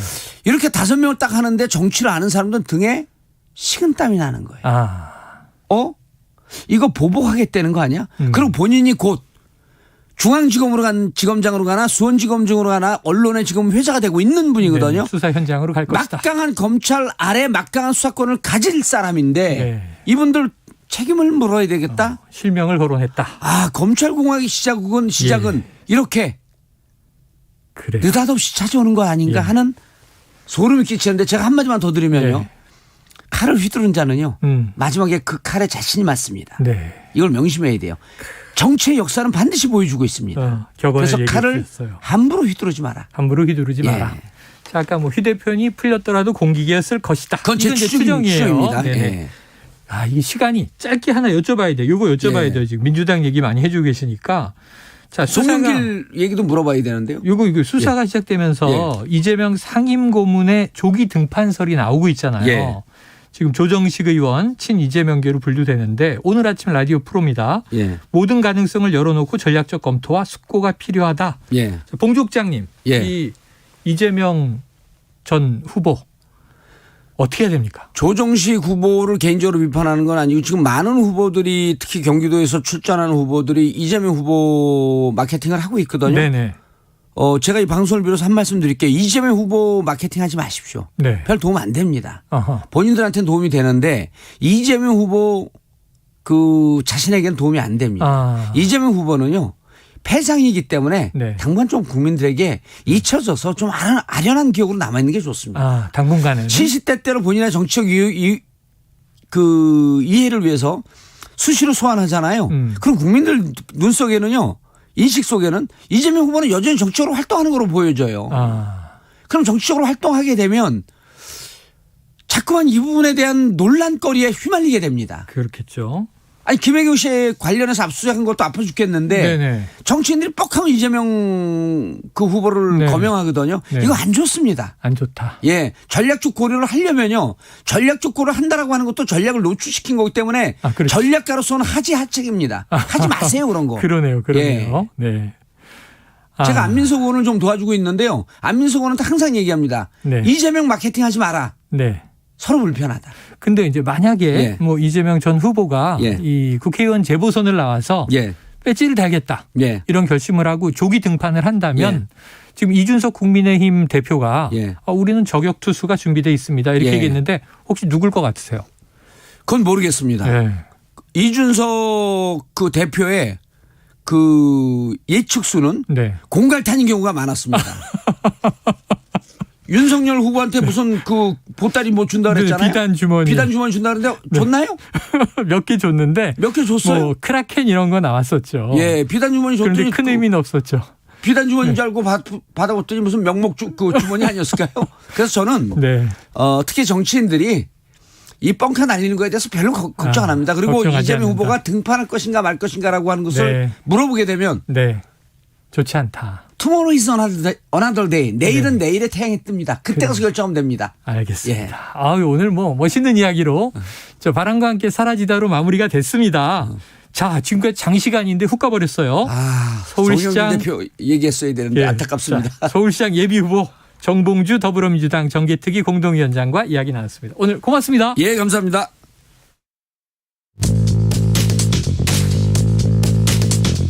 최영일의 시사본부는 여러분과 함께합니다. 짧은 문자 50원, 긴 문자 100원이 드는 샵 9730, 라디오 어플 콩과 유튜브는 무료로 참여하실 수 있습니다.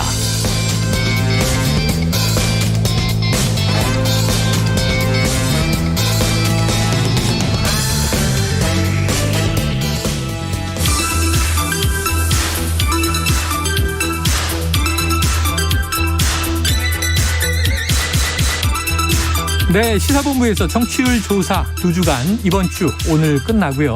다음 주까지 치킨본부를 열고 있습니다. 문자 보내주신 분 중 추첨을 통해서 치킨 쿠폰을 보내드리고요. 짧은 문자 50원, 긴 문자 100원 드는 샵 9730으로 참여해 주시기 바랍니다. 자, 민심은 데이터에 있다. 숫자로 보는 민심. 여론 오락관 몇 대 몇 시작해보죠. 오늘도 이은영 휴먼앤데이터 소장님과 배종찬 인사이트 K 연구소장님 나와 계십니다. 어서 오세요. 네, 안녕하세요. 치킨. 안녕하십니까? 네, 치킨, 치맥. 단지 지금 10명 모일 수 있고 자정까지 풀렸고 동네 치킨집에도 사람들이 많더라고요. 그러니까요. 자, 맥주가 땡기는 기온이 올라가는 나날인데. 청취율은 시사본부죠. 청취율 시사본부 역시. 자, 지방선거가 54일 앞으로 다가왔습니다. 아이고, 대선 100일 앞 이러면서 막 얘기하던 게 엊그제 같은데 또 자, 지방선거 격전지 중심으로 민심을 좀 살펴볼 텐데 먼저 이번 지방선거의 의미와 특징을 두 분이 간단히 짚어주시죠. 이 소장님. 일단은 지금 원래 이제 지방 행정을 수장을 뽑는 선거인데 지금 대선 2라운드로 변화하고 있다. 대선 2라운드. 네, 그래서 결국 윤심 대 2심의 대결로 지금 가고 있는 상황이다. 이렇게 좀 볼 수 있을 것 같습니다. 네, 윤심 대 2심. 그리고 요즘엔 또 이제 민주당에서 명심. 네. 자, 배 소장님. 저도 마찬가지입니다. 이게 대선이 끝난 지 얼마 안 돼서 열리는 실시되는 지방선거거든요. 저는 이번 지방선거 제8회 전국 동시 지방선거는 역대 지방선거와는 다르다. 이번 지방선거는 대선 2차전, 대선 연장전이다. 윤석열 당선인, 그러니까 지방선거일 기준으로 했을 때는 윤석열 대통령이 되겠죠. 윤석열 대통령과 또 이재명 더불어민주당 상임고문의 대선 2차전이다. 그래요. 자, 본격적인 얘기 나누기 전에 전국 지표조사를 먼저 짚고 가죠. 참고로 오늘 언급되는 여론조사는 모두 중앙선거 여론조사 홈페이지에서 자세한 내용 보실 수 있고요. 자, 엠브레인 퍼블릭, K-스탯 리서치, 코리아 리서치, 한국 리서치가 공동으로 4일에서 6일 사이에 조사를 했습니다. 자, 윤석열 당선인의 국정수행 전망. 아직 시작은 안 했어요. 그렇습니다. 국정수행 전망. 이 소장님 어떻게 나왔습니까? 긍정적인 전망이 54%, 부정적인 전망이 40%가 나왔는데요.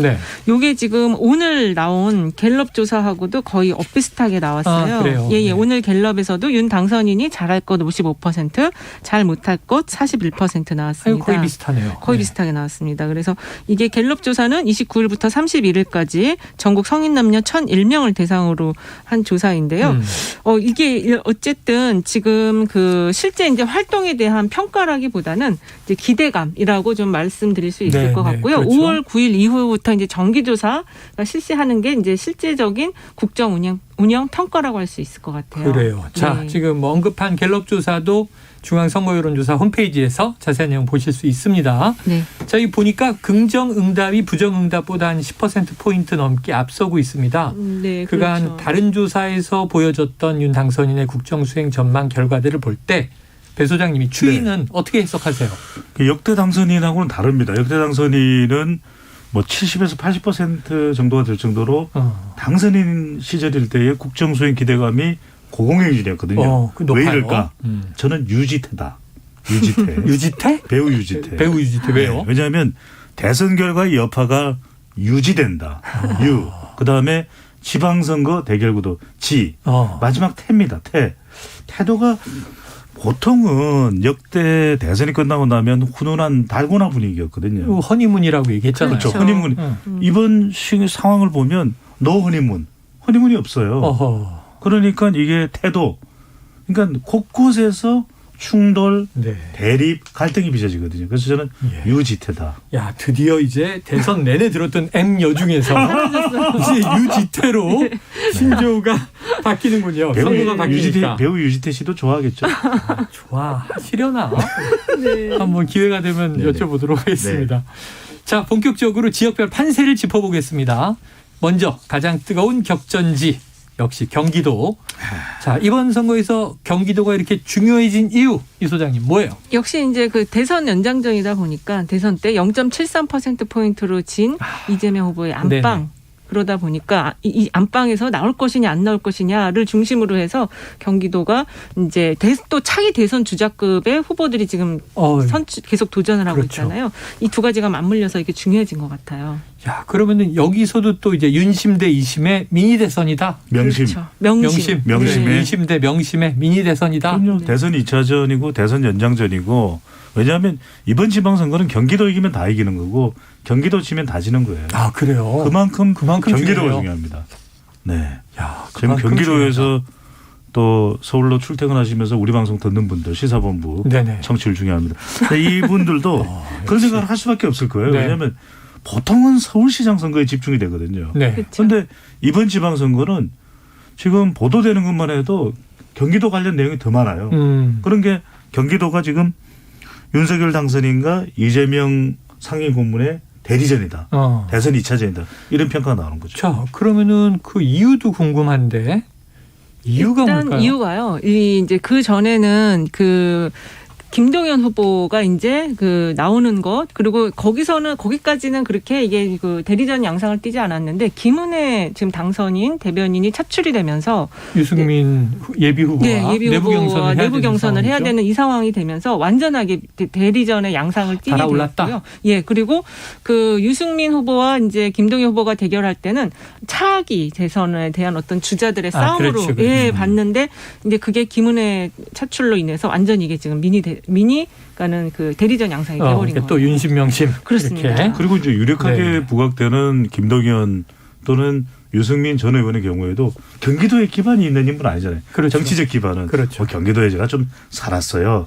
이걸 가지고 정치적 기반이라고 할 수는 없는데 그렇다면 그런데도 불구하고 여론조사나 또 관심이 후끈 달아오는 이유는 뭐냐. 바로 윤석열 6월 1일 기준으로 윤석열 대통령과 이재명 더불어민주당 상임고문의 대결인 거죠.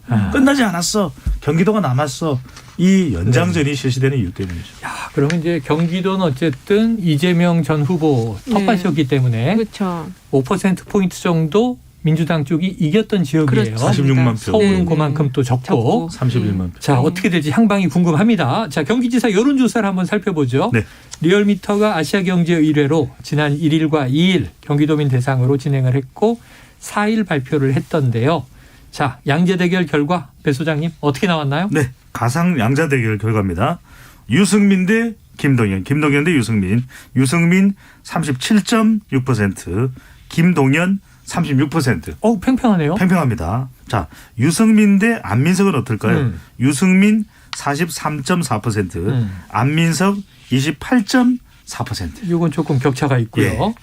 그리고 또 김동연 대 김은혜입니다.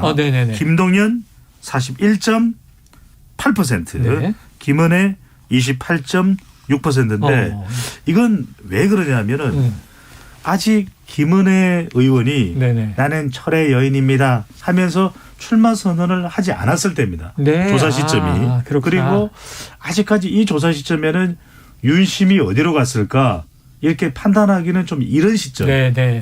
그 이후에 이제 대변인 사퇴하고 출마 선언하고 이제 스스로 별명을 철의 여인 이렇게 붙이고 자, 양당 모두 경선을 통해서 본선에 오를 후보가 결정이 될 텐데 자, 이 양당 후보 적합도 보기 전에 네. 소장님, 네. 조금 전에 경기도 여론조사는 어떻게 보세요? 경기도 조사가 이제 지금 상황은 이게 김은혜 지금 의원이 나온다는 게 좀 많이 반영이 안 된 상황이고요. 네. 거기에 이제 윤심이 실렸다는 게 지금 반영이 안 된 상황입니다. 그렇죠. 그리고 지금 경기도가 또 성남이 지금 핫하게 지금 부상을 하고 있거든요.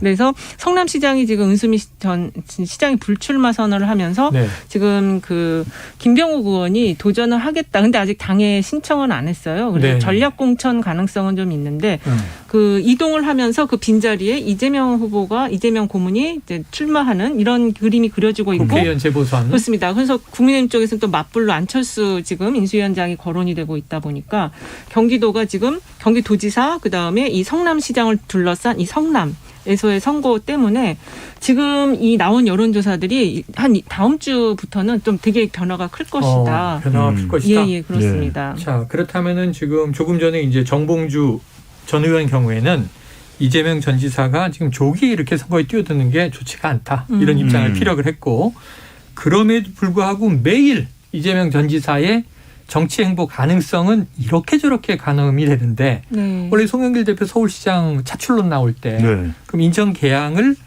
이재명 전 지사가 이어받는 거 아니냐? 네. 국회 입성하는 거 아니냐? 네. 근데 이번에는 김병욱 의원이 성남시장 나오면 분당을 보궐선거가 발생하고 네. 거기 나오는 거 아니냐? 배 소장님 가능성 어떻게 보십니까? 저는 가능성은 열려 있다고 봅니다. 열려 왜 있다? 그러냐면은 그 결정하는 시점이 조금 시간적인 아직 또 여유가 없는 건 아니니까. 네. 그렇다면은 그렇게 또 가능해질 수 있는 이유가 뭐냐면 인천은 살짝 좀 뜬금없잖아요. 왜냐하면 성남시장을 했고 경기지사를 했는데 네. 국회로 들어가기 위해서 인천으로 간다? 전혀 모르는 낯선 지역에 그건 맞지 않을 거예요. 또 더군다나 송영길 전 대표가 물러난 자리에 들어간다라는 것은 더더군다나 명분도 없고 그렇다면 분당은 다를 거예요. 왜? 네. 그래도 또 앞으로 다음 대선에도 이재명 상임고문이 나선다면 결국 성남의 문제, 대장동의 문제, 또 경기도의 문제는 극복을 해야 되는 과제거든요. 네. 저는 그리고 더 적극적으로 빠른 재등판을 해서 당에 기여를 한다는 것도 초점이 맞춰질 수 있고 명분이 되기 때문에 분당 출마는 저는 가능성이 적어도 반반 정도는 있다. 50%는 된다. 네.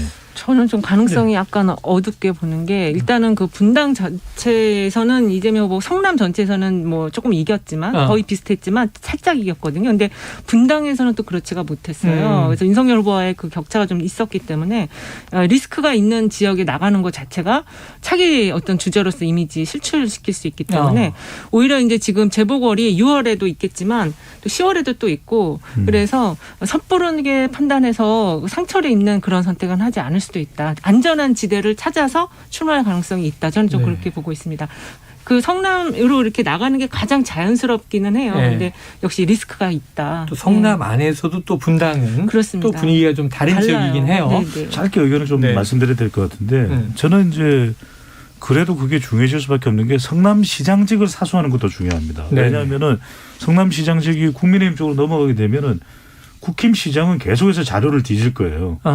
그때 보니까 이 자료가 문제가 많은데요. 대장동 관련해서. 더군다나 국회의원까지 성남시 의원이 되면 더 영향을 줄 수도 있고 저는 또 하나 지금 검찰 수사가 굉장히 거세지고 있거든요. 네네. 저는 이런 부분을 생각한다면 결과적으로는 우리 국민들이 지금 여론이 결집되고 진영 간 결집되고 있는 상황이고 지방선거도 굉장히 중요하거든요. 경기지사직을 만약에 더불어민주당이 사수하지 못한다면 상당한 타격이 될 거예요. 네. 저는 그걸 위해서라도 가능성 자체를 묻어두지는 않을 것이다. 왜냐하면 결국은 정치적으로 평가받는 것이 정치인들은 가장 큰 효과가 있거든요. 네. 일단 출마를 했는데 국회의원이 되는 순간 법적인 방어 체계도 만들어지기 때문에 저는 그 가능성도 있을 걸로 봐요. 알겠습니다. 근데 그 부분 때문에 지금 이 처음부터 임기 초에 너무 지금 대립이 세워지고 있고 그래서 지금 윤 당선인의 이 평가가 이렇게 낮은 게 처음부터 너무 지금 각을 너무 세게 세우고 있거든요. 가장 먼저 했어야 되는 청와대 이전이 아니고 그 소상공인 지원을 위한 손실보상 이거를 민생을 챙기겠다 그리고 통합을 하겠다 이걸로 가져갔어야 되는데 그렇지 못하다 보니까 지금 전망이 80%가 안 나오는 이런 상황이 만들어진 거예요. 맞습니다. 지금 말씀하신 것처럼 사실은 당선 일성은 통합이었는데 그렇죠. 그날은 쭉 국민 통합이었는데 며칠 지나서 집무실 이슈가 너무 커져버린 감이 있어요. 자, 이 모두 이제 경선을 통해서 양당 모두 본선에 오를 후보가 이제 최종적으로 결정이 될 텐데, 자, 그럼 배 소장님, 그 각 당별 후보 적합도에 대한 뭐 결과 경기도 나온 게 있습니까? 경기도죠. 네, 경기도 나왔는데 아까 말씀드렸던 대로 유승민, 김동연 두 인물이 부각되고 있습니다. 국민의힘에서는 유승민 38.2%, 윤희숙 10.8%, 김은혜 10.1%거든요. 그러니까 김은혜 의원과 앞으로 유승민 전 의원 간의 대결이 어떻게 될까, 여기 초점 좀 맞춰볼 필요가 있을 걸로 보이고요. 김동연 더불어민주당 지금 범진보 진영 거론되는 경기지사 후보들입니다. 김동연 28.9%, 안민석 13.2%, 염태영 10.4%. 그러니까 대체로 안민석, 염태영 지금 경쟁력이 비슷하고 김동연 전 부총리가 더 앞서가는 추세로 나타나고 있습니다. 자, 윤희숙 전 의원이 뭐 김은혜 의원하고 뭐 거의 비슷하게 그쵸. 오차범위내에서 나왔는데, 이게 아까 말씀하신 대로 본격 출마선 하기 전에 조사자라는 전제를 놓고. 맞습니다. 이게 지금 여론조사가 이렇게 나오지만 이 당내 경선은 권리당원 50%, 일반 여론조사 50%여서 김은혜 의원이 당내에서 이제 권리당원들의 전폭적인 지지를 받을 가능성이 높아요. 자, 그럼 경기도 도지사 이번 지방선거에서 여야 후보를 두 분이 꼽아주시죠. 예언 오락관입니다. 지금 못 뽑겠어요. 네, 자, 배 소장님 먼저. 저는 김동연, 유승민. 김동연, 유승민. 지금 나왔을 때 유력 주자 간에 이제 경합이 될 것이다. 물론 이제 짧게만 사족을 붙이면 김은혜 의원이 뭐 윤심을 얻고 치고 올라온다 하더라도 너무 그렇게 윤심을 노골적으로 드러내기는 쉽지 않을 것이거든요. 그러니까 결국에는 당원들도 본선에서 경기지사 선거에서 이길 후보가 누구냐, 여기에 초점을 맞추겠죠. 과거에 이제 박심 시절에 유승민 의원은 이제 대구에서는 요거 좀 당했거든요. 근데 이게 경기도는 또 그런 분위기가 아니기 때문에. 그렇습니다. 근데 이 소장님, 그럼에도 불구하고 아직 모르겠어요, 이렇게 고개를 흔드신 이유는 뭐예요? 저는 그 이유는 이제 후보들이 열심히 뛰어온 후보들이 서로 다 많아요. 그래서 일단 그 후보들을 생각하면서 저는 오늘은 입을 다물겠습니다. 뛰어온 후보들이 이 후보분들이요. 인간적 의리인가? 이은영 소장님의 고객이에요. 자, 영업 비밀은 노출하지 않겠습니다. 그래요. 그런 또 이제 일이 있을 수 있겠죠. 자, 이번엔 서울로 가보겠습니다. 서울. 자, 아시아경제가 리얼미터에 의뢰해서 4일과 5일 조사에서 6일 발표한 내용입니다. 자, 오세훈 시장과 더불어민주당 주자들 간의 여론조사. 이 소장님, 어떻게 나왔나요? 일단은 다자 대결은 크게 의미가 저는 없다고 보고, 민주당 후보 너무 많이 지금 나열이 돼 있어서 양자 대결 중심으로 보면 오세훈 시장이 50.4, 송영길 후보가 했을 때 송영길 후보 36.7, 오세훈 시장과 박영선 후보의 양자 대결일 때는 49.9대 37.6이어서 이게 이제 MBS 어제 나온 자료에서 정당 지지율, 서울 지지율을 보면은 민주당이 서울이 26이고 국민의힘이 36이거든요. 그래서 지금 이 후보 간 경쟁력, 인물 경쟁력 이 당보다 훨씬 지금 높은 상황 속에서 오세훈 후보는 한 50%, 민주당의 후보는 지금 한 35에서 한 7, 8 요 정도 지금 보이고 있는 것 같아요. 자, 격차는 있습니다. 송영길 후보가 나오든 박영선 후보가 나오게 되든 혹은 또 제3의 인물은 아직은 모르겠고요. 민주당에서 우선 뭐 본선 주자를 정리해야 되겠죠. 그렇죠. 자, 민주당 주자들 중에는 어쨌든 송영길 전 대표 지지율이 가장 높은 편인데, 지금 민주당 내부는 송 전 대표 출마를 놓고 시끌시끌하잖아요. 배 소장님, 왜 그런 거예요? 그럴 수밖에 없죠. 왜 남아일은 중천금 아니냐, 용태론 이야기하고 책임 이야기했던 송영길 전 대표가 왜 난데없이 서울시장 자출론이냐, 차출론도 아니고 그러다 보니까 친구들이 다 화났죠. 우상호 의원은 이게 뭡니까? 책임져야 될 사람이에요. 그다음에 김민석 의원은 또 2002년에 서울시장 후보로 또 출마를 했던 경험도 있거든요. 그렇죠. 김민석 의원도 아니 화산하겠다고 한 사람이 웬 등산이에요, 이렇게 얘기해요. 맞아요. 그러다 보니까 당내에서 명분이 없는 거죠. 근데 저는 여기서 핵심은 뭐냐? 논란은 된다. 근데 대안이 있느냐? 지금 관련된 조사 결과를 앞서 이제 소개를 해주셨지만 민주당 서울시장 후보로 누가 적합하냐 물음에 대해서도 송영길, 박영선, 박주민 순서거든요. 그러니까 대안이 없어요. 대안이 있다면 누구라도 다른 더 좋은 대안을 마련할 텐데 더 다른 좋은 대안이 사실은 이낙연 전 대표였어요. 이야기는 계속 그렇게 나와요. 그런데 이낙연 전 대표도 결단을 못하고 그걸 또 추대한다고 해서 그러면 넙죽 추대해줘서 고맙습니다. 나가야 되는 것이냐. 제가 뭐 이거 받아들이기 쉽지 않은데 받아들일게요. 이렇게 하시면 그렇게 되기도 쉽잖아요. 나갔다가 5시장을 넘지 못하면 그것도 타격이거든요. 네. 그러니까 저는 이래저래 참 쉽지 않은 선거에 대안이 있으면 좋은데 저도 많은 논란들을 알고 있습니다. 그런데 대안이 없다면 송영길 전 대표 쪽으로 귀결될 가능성이 높아 보인다. 지금 대안이 없다고 하셨는데 좀 전에 인터뷰하고 나가신 정봉주 전 의원도 대안으로 부상을 할 수 있는 상황이죠. 그런데 어쨌든 지금 그 가장 중요한 거는 민주당의 그 이제 시구 의원들 그리고 기초단체장 의원들과 이 합을 맞춰야 되는데 지금 이제 도전하려는 분들은 빨리 그분들과 소통을 해서 함께 잘해봅시다. 시너지를 내봅시다. 이렇게 하는 것이 가장 중요한 것 같아요. 이미 주사위는 던져진 상황 같아요. 그렇죠. 이번 서울시장 선거는 저는 지금은 이제 오세훈 시장이 현역 프리미엄이 있는 것이고 그렇죠. 대선도 승리한 편성 효과도 있거든요. 밴드웨거닝 효과도 있거든요. 그런데 저는 한강 주변에 또 표심은 만만치가 않다.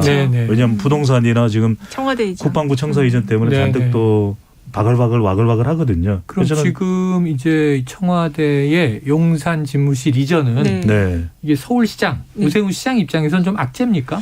그 이제 재개발 재건축과 관련해서 용산만 놓고 보면은 별로 좋지는 않은 상황이고요. 용산 지역을 놓고 보면. 그런데 이제 이게 지금 제가 볼 때는 프로젝트가 워낙 큰 프로젝트예요. 그리고 인근 지역 파급 효과가 크기 때문에 좀 중장기적으로 보면 오세훈 시장에게는 플러스 요인이다. 전 그렇게 보고 있어요. 저는 지방선거에 나서는 오 시장에게는 부담이죠. 왜냐하면 이제 5월 부담이에요. 10일 새 집무실 시대가 딱 시작됐는데 완결된 게 아니고 후속 작업이 계속 이어지는 과정에 지방선거로 훅 들어갈 거란 말이죠. 그렇습니다. 저는 모르긴 해도 오 시장 측에서는 상당히 그런 우려를 전달했을 것 같아요. 그래서 지금 보면 여성가족부 폐지 여부도 9월로 넘겼잖아요. 그렇죠. 딜레이 시켰죠. 저는 이게 지방선거 때문이에요. 지방선거 때문이다. 지방선거 때 강행하면 여성 표심 다 달아나거든요.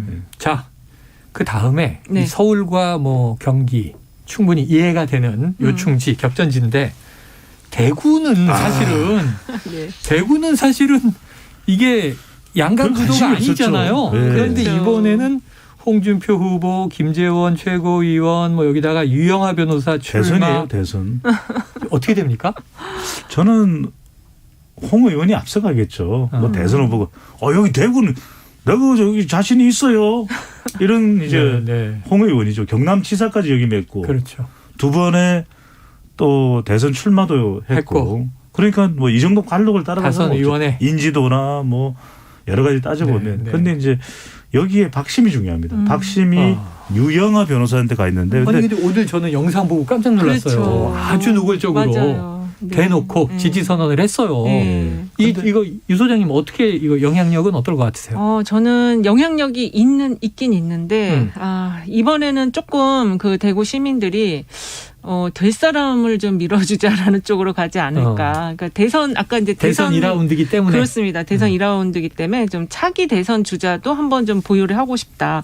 유영하 변호사가 그러기에는 조금 아직 체급이 약한 감이 있어요. 그래서 이번에는 좀 더 이제 대선 주자급으로 한번 밀어주고 또 곧바로 이제 한 1년 반 뒤에 총선이 있어서 박근혜 전 대통령의 어떤 그런 노골적인 표현의 그런 어떤 표심은 조금 뒤로 갖다 주지 않을까 이런 생각도 들어요. 저도 공감하는데 그래서 윤석열 당선인과 박근혜 전 대통령이 지금 만남이 사실 예정되고 있잖아요. 그렇죠. 전 이 자리에서 어떤 이야기가 나올까? 다음 주 정도에. 유영하는요? 라는 이야기를 할지 어떨지. 하죠. 자, 지금 뭐 우선 경기, 서울, 대구 세 군데만 짚었는데도 벌써 핫합니다. 뜨거워 그러는데 자, 두 분에게 그 외에 이 지역 좀 눈여겨봐라.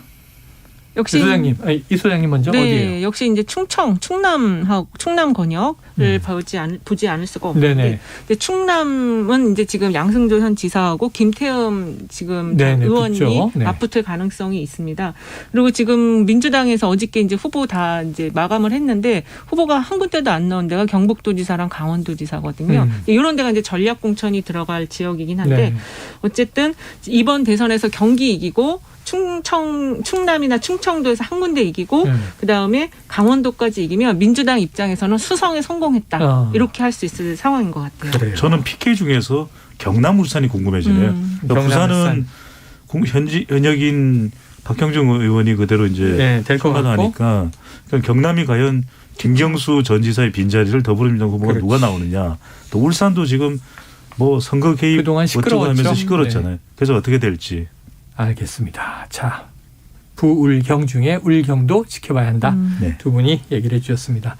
아유, 여러 가지 뭐 예언 오락관 할 게 참 많은데 지방선거 놓고도 자, 내일 지방선거가 열린다. 네. 그럼 17개 광역 중에 몇 대 몇? 9대 8? 9대 8? 네. 백중세. 교수장님. 저는 10대 7. 10대 7. 네. 비슷비슷한데. 한 지역은 어디를 계산하신 걸까요? 서로 서울인가? 경기인가? 대구인가? 경기겠죠. 네, 지켜보도록 하겠습니다. 자, 여론 오락관 몇 대 몇. 지금까지 이은영 휴먼앤데이터 소장, 배종찬 인사이트K 연구소장 함께했습니다. 고맙습니다. 네, 감사합니다. 감사합니다. 예, 자, 오늘 치킨 쿠폰 받으실 분 5571-3355-7042-2810님입니다. 오늘 준비한 최영일의 시사본부 내용은 여기까지고요. 저는 내일은 휴무군요. 내일